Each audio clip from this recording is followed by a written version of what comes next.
నువ్వు సీతాదేవి టీ షర్ట్లు వేసుకున్నారా రేపులు అయ్యాయి. నాన్ వేసిన కన్నా పిచ్చిన కొడుకులు ఇంకా ఎవరైనా ఉన్నారంటే అది ఇంకా వాటి పేరు ఫాలో అయ్యే వాళ్ళే. అసలు వీడు హిందువులు ఎన్ని మాటలు ఉన్నాడో తెలుసా?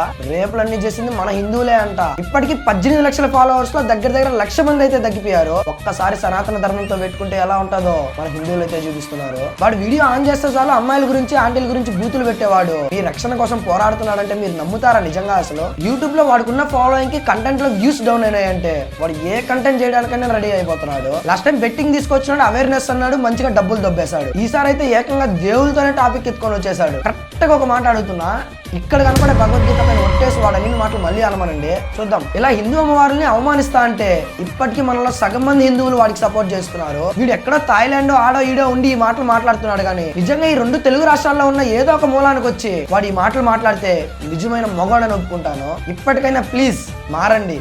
సో వెంటనే వాడి పేజ్కి వెళ్ళి అన్ఫాలో చేయండి, అన్సబ్స్క్రైబ్ చేసుకోండి. అలాగే ఈ రీల్ ని వెంటనే మీ ఫ్రెండ్స్ కి షేర్ చేయండి. వాడు ఎలాంటోడో మీ ఫ్రెండ్స్ కి తెలిసేలా చేయండి. సో ఎంటైర్ టాపిక్ విన్న తర్వాత మీకేమనిపించిందో కమెంట్ సెక్షన్ లో తప్పకుండా కమెంట్ చేయండి.